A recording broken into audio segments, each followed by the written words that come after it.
టీజీ5 news TV వార్తలకు స్వాగతం. ముందుగా వార్తల్లోని ముఖ్యాంశాలు. అస్సాం అభివృద్ధిపై అమిత్ షా ఘాటు వ్యాఖ్యలు. రోజుకు 14 కిలోమీటర్ల రోడ్లు నిర్మాణమన్న ప్రకటన. మౌలిక సదుపాయాల్లో వేగం పెరిగిందన్న హోంమంత్రి. కేంద్ర రాష్ట్ర సమన్వయంతో పురోగతినన్న వ్యాఖ్య. స్పెషల్ ఫ్లైట్ల ఖర్చులపై పేర్ని నాని ప్రశ్నలు. స్వంత డబ్బుతో ప్రయాణించారా, వెల్లడించాలన్న సవాల్. ప్రజా డబ్బు వినియోగంపై పారదర్శకత డిమాండ్. ఖర్చుల వివరాలు బయటపెట్టాలన్న మాజీ మంత్రి. బీసీలకు 55,000 కోట్లు కేటాయించాలన్న డిమాండ్. గన్ పార్క్ వద్ద బీసీ సంఘాల ఆందోళన. కామారెడ్డి హామీలు వెంటనే అమలు చేయాలన్న పిలుపు. బడ్జెట్ కేటాయింపు లేకపోతే ఉద్యమం ఉధృతం హెచ్చరిక. దేవుడి ఫోటో వివాదంపై సంధ్యారాణి స్పందన. సభా మర్యాదలు పాటించడం సభ్యుల బాధ్యత అని వ్యాఖ్య. ఆధారాలు ఉంటే బయట పెట్టాలన్న మంత్రి. పవిత్ర అంశాలు రాజకీయాల్లో వాడొద్దన్న సూచన. నెల్లూరులో క్రికెట్ బెట్టింగ్ ముఠా గుట్టురట్టు. 1,64 లక్షల విలువైన నగదు స్వాధీనం. ఆన్లైన్ బెట్టింగ్ నిర్వాహకుల అరెస్ట్. యువతను తప్పుదారి పట్టించొద్దన్న పోలీసు హెచ్చరిక.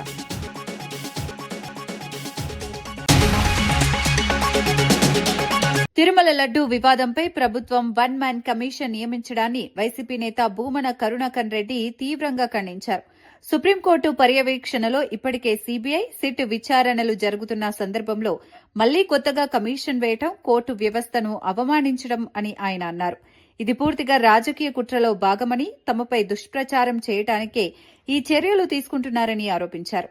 రిటైర్డ్ అధికారి దినేష్ కుమార్ ను నియమించడం వెనుక ఉద్దేశం రాజకీయ లాభమేనని విమర్శించారు. తిరుమల వంటి పవిత్ర అంశాన్ని రాజకీయ రంగంలోకి లాగడం సరికాదని పేర్కొన్నారు. నిజాలు వెలుగులోకి రావాలంటే నిష్పక్షపాత విచారణ అవసరమని, ప్రభుత్వ చర్యలు ప్రజల్లో అవమానాలు పెంచుతున్నాయని భూమన అభిప్రాయం. రిటైర్డ్ ఆఫీసర్తో దీన్ని మేము పూర్తిగా రాజకీయ ఎత్తుగడగానే భావిస్తున్నాం. సుప్రీంకోర్టు పర్యవేక్షణలో సిబిఐ సిట్ వేసి దర్యాప్తు చేసిన తర్వాత అదే అంశం మీద మళ్లీ కమిషన్ వేయటం అన్నది చాలా ఆశ్చర్యం కలిగించేదే కాకుండా సుప్రీంకోర్టును అవహేళన చేసేటువంటి అంశంగా కూడా ఉంది. సిబిఐ ఛార్జ్షీట్ వేసిన తర్వాత ప్రభుత్వానికి కొన్ని సిఫార్సులు చేశారని ప్రభుత్వంలోని మంత్రులే కేబినెట్ సమావేశంలోనే చెప్పినారు. కానీ ఆ సిఫార్సులు ఏమిటి అన్నది ఎవరికీ తెలియదు. పబ్లిక్ డొమైన్లో కూడా వాళ్లు పెట్టలేదు ప్రభుత్వం. ఒకవేళ ఆ సిఫార్సులను ప్రభుత్వం అమలు చేయాలనుకుంటే వెంటనే అమలు చేసి ఉండవచ్చును.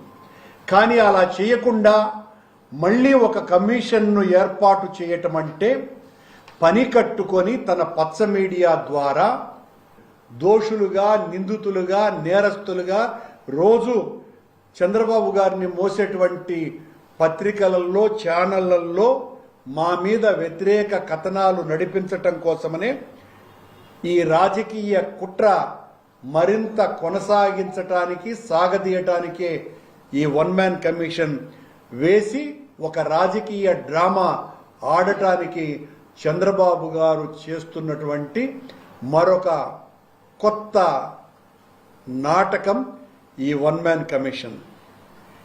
తాను అనుకున్నటువంటి వ్యక్తులను వేధించటానికి తన చేతిలో ఉన్నటువంటి మీడియా ద్వారానే తానే సొంతంగా ట్రయల్ చేసి మమ్మల్ని అందరినీ కూడా దోషులుగా చేసి గిట్టని వారి మీద ఈ కమిషన్ పేరుతో ముద్ర వేసి నేరస్తులుగా చిత్రీకరించేటువంటి ప్రయత్నం చంద్రబాబు గారు చేస్తున్నారు. శిక్షించే అధికారం న్యాయస్థానానిదా, చంద్రబాబు గారిదా? స్పెషల్ ఫ్లైట్ల ఖర్చులపై మాజీ మంత్రి పేర్ని నాని ఘాటు వ్యాఖ్యలు చేశారు. ప్రజల డబ్బుతో ప్రత్యేక విమానాల్లో ప్రయాణిస్తున్నారా లేదా స్వంత ఖర్చులతో వెళ్తున్నారా అని ఆయన ప్రశ్నించారు. మంత్రి పదవిలోకి వచ్చిన తర్వాత ఎన్ని స్పెషల్ ఫ్లైట్ల టికెట్లు స్వంత డబ్బుతో కొనుగోలు చేశారో వెల్లడించాలంటూ సవాల్ విసిరారు. పారదర్శకత ఉంటే వివరాలు బయటపెట్టాలని, లేదంటే విమర్శలు సహజమని అన్నారు. ప్రజాప్రతినిధులు ఖర్చుల విషయంలో స్పష్టత ఇవ్వాల్సిన బాధ్యత ఉందని పేర్కొన్నారు. ప్రభుత్వ వనరులను దుర్వినియోగం చేయకూడదని హెచ్చరించారు. ప్రజలకు సమాధానం చెప్పాల్సిన బాధ్యత అధికారులపై ఉందని పేర్ని నాని అభిప్రాయపడ్డారు.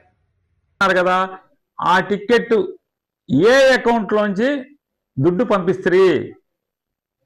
మీ అకౌంట్ లోంచా, నారా లోకేష్ అకౌంట్ లోంచా, నారా భువనేశ్వరదేవి గారి అకౌంట్ లోంచా, లేదా మీ శ్రీమతి గారి అకౌంట్ లోంచా, లేదా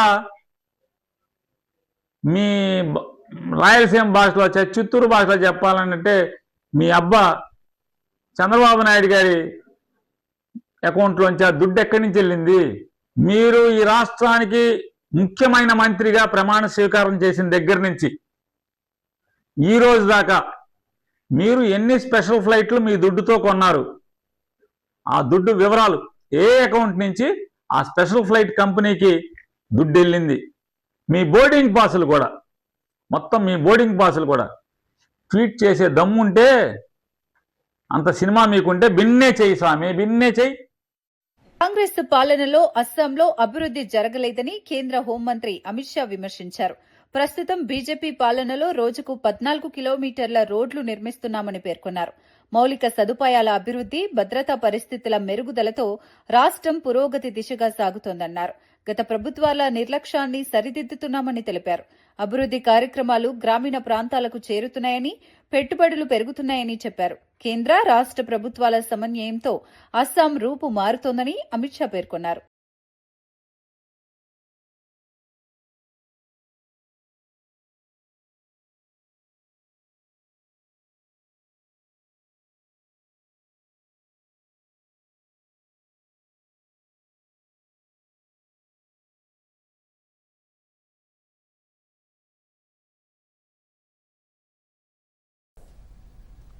कांग्रेस ने सालों तक शासन किया, मगर आसाम के विकास के लिए कुछ नहीं। हमने 10 साल के अंदर कांग्रेस ने जो 50 वर्ष में नहीं किया, वो हमने 10 साल में, विगत 5 साल में प्रतिदिन आसाम में 14 किलोमीटर रोड बना है। 14 किलोमीटर, सैकड़ों हजारों पुलिया पुल बनाए और बड़े बड़े 4 नए ब्रिज। ये 10 साल में भारतीय जनता पार्टी की डबल इंजन की सरकार ने आसाम की जनता को दी। ఫోటోతో చెప్పులు వేసుకుని సభలోకి వెళ్లినట్లు నిరూపిస్తే రాజీనామా చేస్తానన్న వైసీపీ ఎమ్మెల్సీ మాధవరావు సవాల్పై మంత్రి సంధ్యారాణి స్పందించారు. సభా మర్యాదలను పాటించడం ప్రతి సభ్యుడి బాధ్యత అని పేర్కొన్నారు. ఆధారాలు ఉంటే బయట పెట్టాలని, లేకపోతే ప్రజలను తప్పుదారి పట్టించవద్దని సూచించారు. పవిత్ర అంశాలను రాజకీయ ప్రయోజనాల కోసం ఉపయోగించకూడదని అన్నారు. సభ గౌరవం కాపాడటం అందరి బాధ్యత అని స్పష్టం చేశారు. పేపర్లాగా, ఒక పాంప్లెట్ లాగా వాటిని వాడుతున్నారు. ఆ ఫోటోని ఒక్కరు ఎమ్మెల్సీ తలకిందుగా తీసుకొస్తాడు, ఇంకొక ఎమ్మెల్సీ ఏమో ఒక పాంప్లెట్ లా ఉపయోగిస్తాడు, ఇంకొక ఎమ్మెల్సీ పని అయిపోయిన తర్వాత ఇలా పడేస్తాడు. మాధవ్ అనే ఎమ్మెల్సీ గారేమో ఎవరైనా చెప్పులేసుకొచ్చారంటే నేను రాజీనామా చేస్తాను అంటాడు.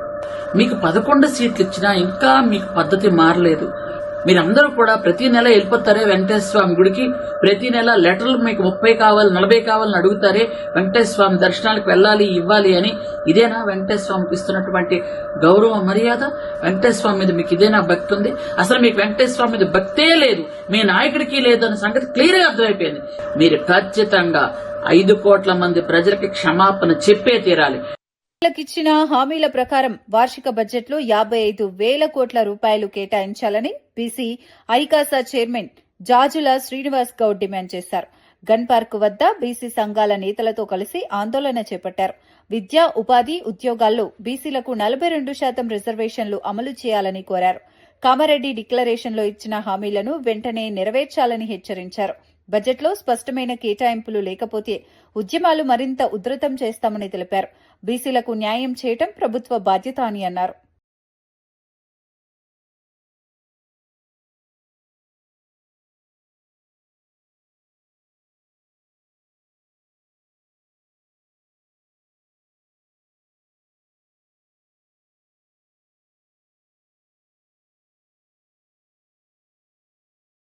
రాబోయే జెడ్పీటీసీ, ఎంపీటీసీ ఎన్నికల్లో బీసీలకు 42% రిజర్వేషన్లు కల్పించాలని బీసీ సంక్షేమ సంఘం జాతీయ అధ్యక్షుడు ఆర్ కృష్ణయ్య డిమాండ్ చేశారు. బషీర్బాగ్ నుంచి ట్యాంక్ బండ్లోని అంబేద్కర్ విగ్రహం వరకు విద్యార్థులతో కలిసి భారీ ర్యాలీ నిర్వహించారు. పంచాయతీ మున్సిపల్ ఎన్నికల్లో బీసీలకు అన్యాయం జరిగిందని ఆరోపించారు. చట్టబద్దంగా రిజర్వేషన్లు అమలు చేయాలని ప్రభుత్వాన్ని కోరారు. ఉద్యమాల ద్వారా ప్రజల భావాలను ప్రభుత్వం గుర్తించాలని తెలిపారు. సామాజిక న్యాయం సాధించాలంటే బీసీలకు తగిన ప్రాతినిధ్యం అవసరమని అన్నారు. రాబోయే ఎన్నికల్లోనైనా 42% రిజర్వేషన్ అమలు చేయకపోతే ఉద్యమం ఉధృతం చేస్తామని హెచ్చరించారు.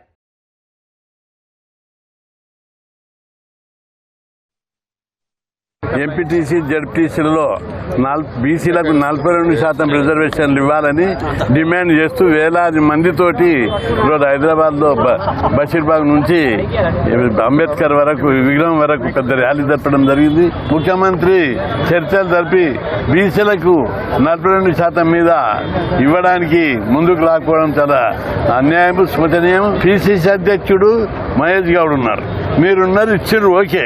ఈ ఉద్యమ ప్రభావం బీసీల మా అభిప్రాయాలను గుర్తించి ఇచ్చినందుకు కృతజ్ఞతలు చెప్తున్నాం. ఒకసారి చట్టం చేస్తే అన్ని పార్టీలు అదే విధంగా ఇస్తాయి, మా బీసీల గ్యారెంటీ ఉంటుంది. అనకాపల్లి జిల్లా మునగపాక మండలం గంటవానిపాలెంలో జరిగిన దొంగతనాన్ని పోలీసులు 4 రోజుల్లో ఛేదించారు.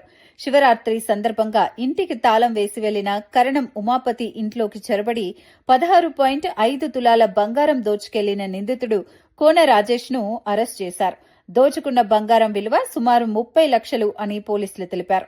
సీసీటీవీ ఆధారాలు, సాంకేతిక సమాచారంతో కేసును త్వరగా ఛేదించారు. నిందితుడి వద్ద నుంచి ఆభరణాలు స్వాధీనం చేసుకున్నారు. కేసును ఛేదించిన పోలీస్ సిబ్బందిని ఎస్పీ తుహిన్ సిన్హా అభినందించారు. మన మునగపాక పోలీస్ స్టేషన్ లిమిట్స్లో 15th తారీఖున ఒక గ్రేవ్ ప్రాపర్టీ ఆఫెన్స్ జరిగింది. అందులో 17.5 తులాస్ గోల్డ్ ఆర్నమెంట్స్ మనకి పోయింది. అది చాలా ఇంపార్టెంట్ కేసు. ఈరోజు మనం అక్యూజ్ని అరెస్ట్ చేసిన తర్వాత గోల్డ్ ప్రాపర్టీస్ కూడా రికవర్ చేశాము. ఈ డీటెయిల్స్ చెప్పడానికి ఈరోజు మీడియా ఫ్రెండ్స్ అందరికీ పిలవడం జరిగింది. ఈ 15th తారీఖున ఈ గంటవానిపాలెం విలేజ్ మునగపాక మండల్లో ఒక ఇంట్లోనే victim and her family members Shivaratri festival కోసం బయటకు వెళ్ళారు. అది నైట్ టైమ్. మళ్ళీ వచ్చిన తర్వాత 9:30 PM to 10:30 PM మధ్యలోనే వాళ్ళ ఇంట్లోనే హౌస్ బ్రేకింగ్ జరిగింది. Somebody had broken the lakhs and came inside. ఈ ఐరన్ అల్మీరా కూడా బ్రేక్ చేసేసి ఈ 17.5 తులాస్ గోల్డ్ ఆర్నమెంట్స్ అన్నీ తీసుకుని పోయారు. దాని మీద వెంటనే మన ఎఫ్ఐఆర్ రిజిస్టర్ చేసిన తర్వాత finger print team, clues team, dog squad, CCS team అందరినీ పంపించడం జరిగింది. మన సీన్ కూడా శానిటైజ్ చేసిన తర్వాత చాలా clues both digital and manual seize చేయడం జరిగింది. దాని మీద మనకి accused identity and details identify అయిపోయింది. ఈరోజు కొక్రపల్లి జంక్షన్ యలమంచిలిలో మనం అక్యూజ్ని అరెస్ట్ చేయడం జరిగింది. అతనే 23 years old అబ్బాయి. లారీ డ్రైవర్గానే, లారీ హెల్పర్గానే పని చేసుకుంటారు. రెసిడెంట్ ఆఫ్ అనకాపల్లి టౌన్, కానీ native Esrayavaram mandal in Anakapalli district. Anakapalli town police station లిమిట్స్లో crime number 154 crime number 141/2025 both HB by night 2025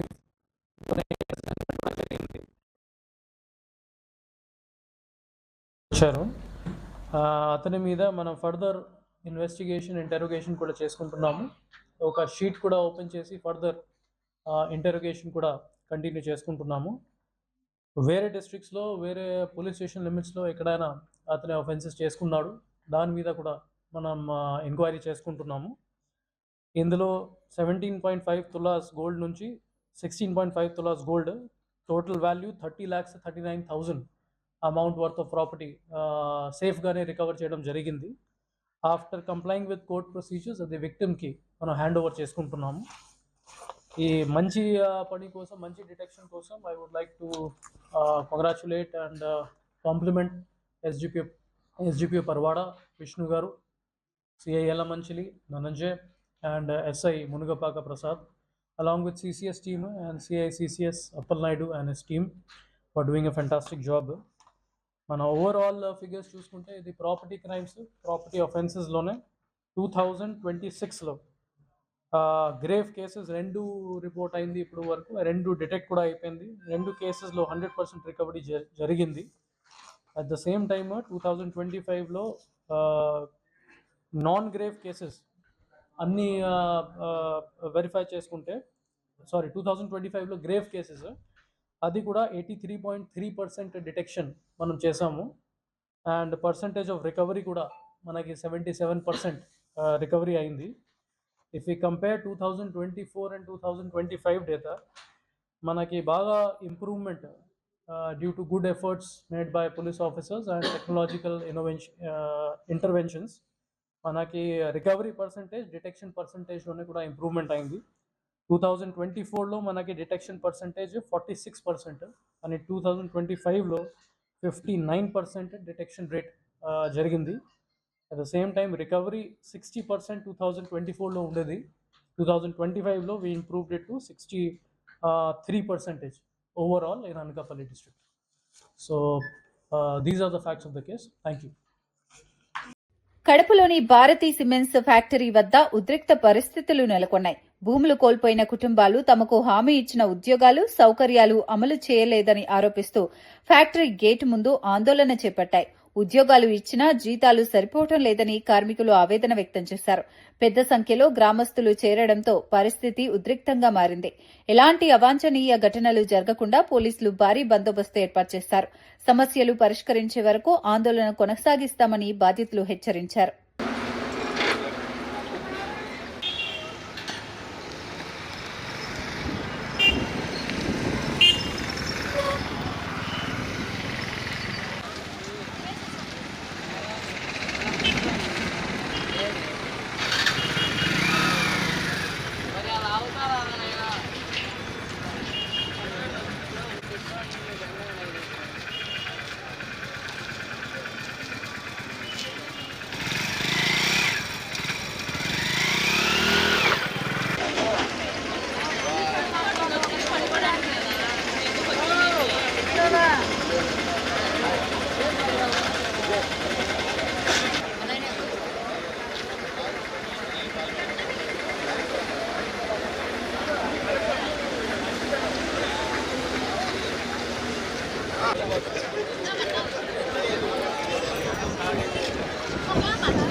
నెల్లూరులో క్రికెట్ బెట్టింగ్ నిర్వహిస్తున్న ముఠాను పోలీసులు పట్టుకున్నారు. బుచ్చిరెడ్డిపాలెంకి చెందిన వేణు, వెంకటరమణలను అరెస్ట్ చేసి వారి వద్ద నుంచి 34,60,000 రూపాయల నగదు, 13 మొబైల్స్, ల్యాప్టాప్, టీవీ స్వాధీనం చేసుకున్నారు. మొత్తం విలువ సుమారు 1,64,00,000 వరకు ఉంటుందని ఎస్పీ అజిత వెల్లడించారు. ఆన్లైన్ బెట్టింగ్ నిర్వహిస్తున్న ఇతర నిర్వాహకులను కూడా త్వరలో అరెస్టు చేస్తామని తెలిపారు. యువతను తప్పుదారి పట్టించే ఇలాంటి కార్యకలాపాలపై కఠిన చర్యలు తీసుకుంటామని పోలీసులు హెచ్చరించారు. ఈరోజు మనం నెల్లూరు జిల్లాలో బాలాజీనగర్ పోలీస్ స్టేషన్లో ఒక online cricket betting the centre నడుపుతున్న అతన్ని పట్టుకోవటం జరిగింది. సో దాని గురించి చెప్పడానికని మన మీడియా మిత్రులందరినీ ఆహ్వానించడం జరిగింది. సో బేసికలీ మనకి ఒక కంప్లైంట్ వచ్చారు. ఆయన వేణుగోపాల్ అనే అతనికి మనీ ఇచ్చాను అని చెప్పాడు అనమాట. ట్రస్టెడ్ పర్సన్ అని అతనికి ఇచ్చాడు డబ్బులు, కొంచెం ఒక 50 lakhs వరకు ఇచ్చానని చెప్పాడు. దెన్ ఆ మనీ క్రికెట్ బెట్టింగ్లో పెడుతున్నట్టుగా ఆయనకి తెలిసింది. దెన్ వచ్చి మనకి పోలీస్కి ఇన్ఫామ్ చేశారు. ఆ ఇన్ఫర్మేషన్తో మనం వెళ్తే అతను బుచ్చిలో ప్రాపర్ బెట్టింగ్ సెంటర్ నడుపుతున్నట్టుగా మనకి తెలిసింది. అక్కడ అతని రూమ్ దగ్గరికి వెళ్ళినప్పుడు మనకి cash 34,65,800 rupees, then HP laptop ఒకటి, మొబైల్ ఫోన్స్ 13, ఎస్ఆర్ మానిటర్ ఒకటి, సామ్సంగ్ టీవీ ఒకటి, అండ్ నైఫ్స్ కూడా దొరికినాయి అతని రూమ్లో. సో ఆర్మ్స్ యాక్ట్ కూడా మనం ఈ కేసులో ఇంక్లూడ్ చేయడం జరిగింది. అండ్ ఈ అక్యూజ్డ్ ఎవరైతే ఉన్నారో వేణుగోపాల్, వెంకటరమణ, దెన్ మహేష్ అండ్ మణి, వీళ్ళు అందరు కలిసి క్రికెట్ బుకీస్గా యాక్ట్ చేస్తున్నట్టుగా తెలిసింది మనకి. వీళ్ళు రాధే ఎక్స్చేంజ్ యాప్లో క్రికెట్ బెట్టింగ్ చేస్తున్నారు అండ్ పంటర్స్ ఉన్నారు. సో నెట్వర్క్ అంతా కూడా మనం ఐడెంటిఫై చేస్తాము. సో దాని మీద కూడా యాక్షన్ ఉంటుంది. వీళ్ళ అకౌంట్స్లో యాజ్ ఆఫ్ నౌ మనకి 25 అకౌంట్స్లో ఆల్మోస్ట్ 1,64,74,600 రూపీస్ ఫ్రీజ్ అయి ఉంది. మొత్తం కలిపి ఈ కేసులో బ్యాంక్ అకౌంట్స్లో 1.65 crores వరకు ప్లస్ క్యాష్లో 35 lakhs, మొత్తం ఒక 2 crores వరకు మనకి సీజర్స్ ఆఫ్ ప్రాపర్టీ వచ్చింది. దీంతో అది కాకుండా ఈ mobile phones, laptop etcetera, automatic teller machine కూడా ఉంది. సో ఒక ఆన్లైన్ బెట్టింగ్ సెంటర్ నడుపుతున్నాడు ఇతను. సో ఈ నెట్వర్క్ ఎస్పెషలీ మనకి ఇప్పుడు T20 మ్యాచెస్ నడుస్తున్నాయి. దాని తర్వాత IPL సీజన్ కూడా స్టార్ట్ అవుతుంది. ఆ టైంలో ఇక్కడ ఎవరైతే పాత బుకీస్ ఉన్నారో వాళ్ళందరి మీద కూడా మనకి నిఘా ఉంది అండ్ డెఫినెట్గా వాళ్ళని కూడా అరెస్ట్ చేయడం జరుగుతుంది. ప్రస్తుతానికి వీళ్ళల్లో ఇద్దరు మన కస్టడీలో ఉన్నారు. వాళ్ళకి రిమాండ్ కూడా ఇవ్వటం జరుగుతుంది. మిగతా వాళ్ళని కూడా మనం నెట్వర్క్ అలర్ట్ చేసి వాళ్ళని అరెస్ట్ చేయడం జరుగుతుంది. Thank you. వీళ్ళ మీద యాజ్ ఆఫ్ నో లేవండి కేసెస్, చెక్ చేశాను.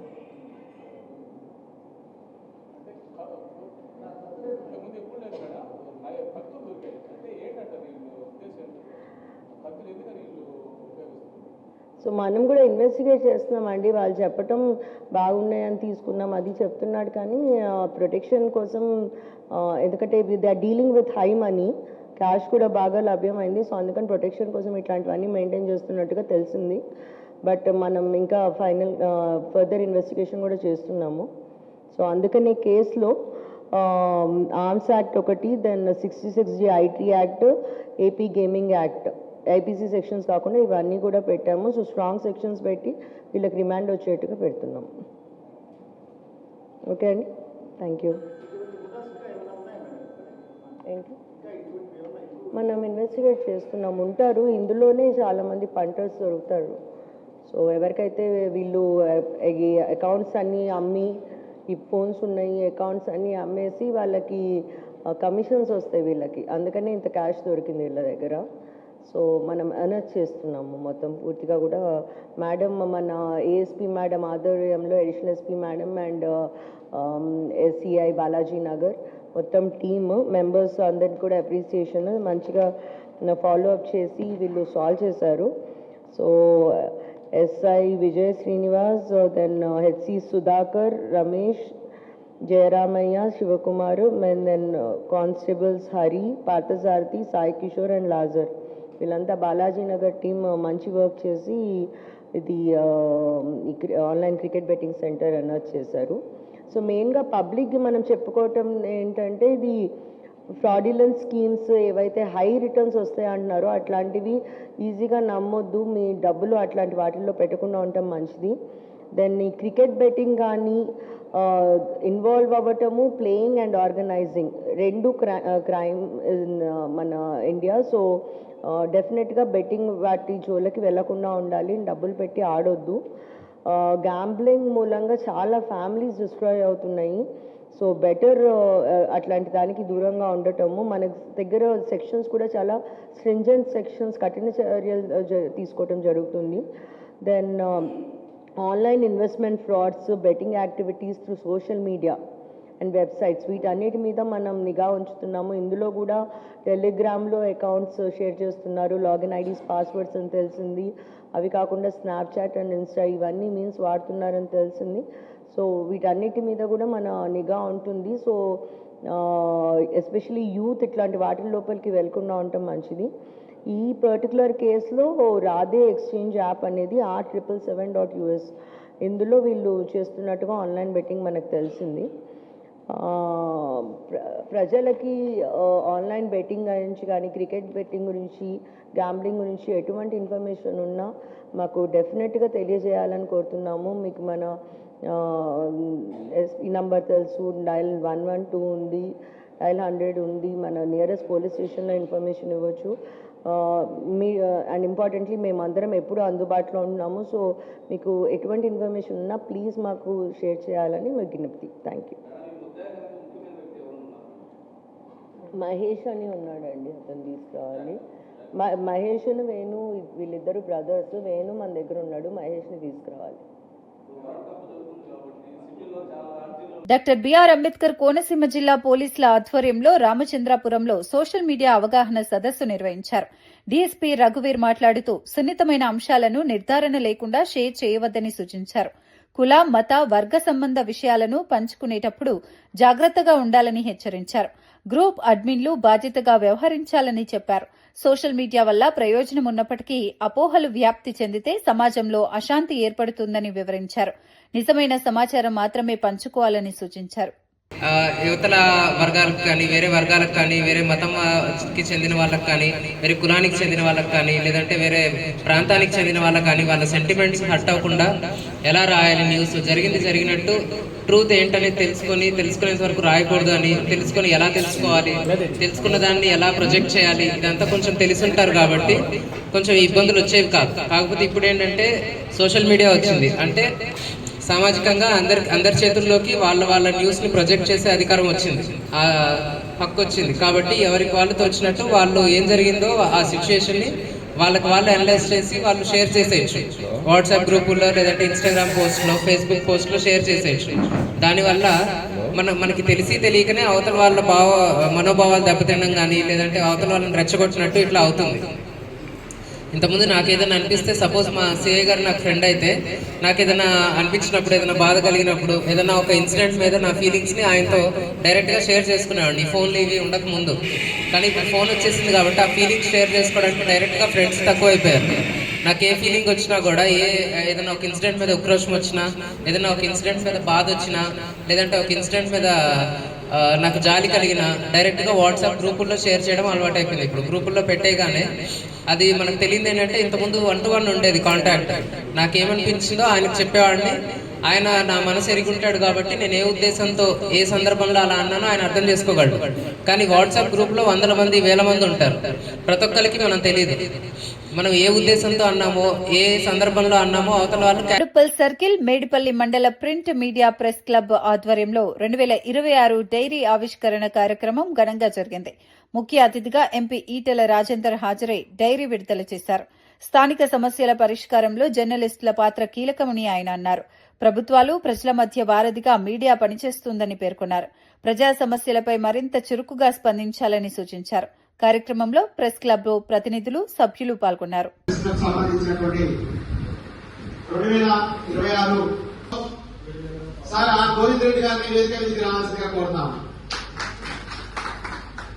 కాంగ్రెస్ పార్టీ అధ్యక్షులు గౌరవ తుంగతుర్తి రవి గారిని వేదిక మీదకి రావాల్సిందిగా కోరుతున్నాను.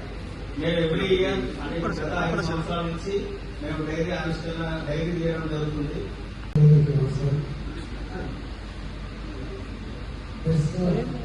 డైరీ ఆవిష్కరణ సాహసం తెలిసి కాదు, పట్టణాల్లో ఉంటుంది కాబట్టి సపోర్ట్ చెప్తుంది కాబట్టి చేయలేదు.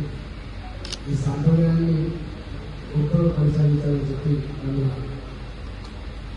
ఆశీర్దిస్తూ మా సపోర్ట్ చెప్పి మన సభ్యులు పైకి రామానా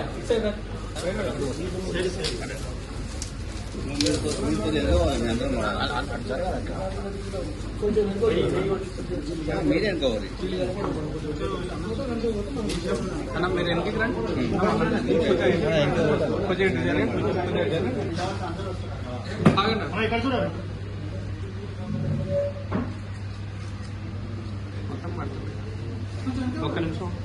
ఇవి ఈనాటి వార్తా విశేషాలు. మరో బులెటిన్లో మళ్ళీ కలుద్దాం. నమస్కారం.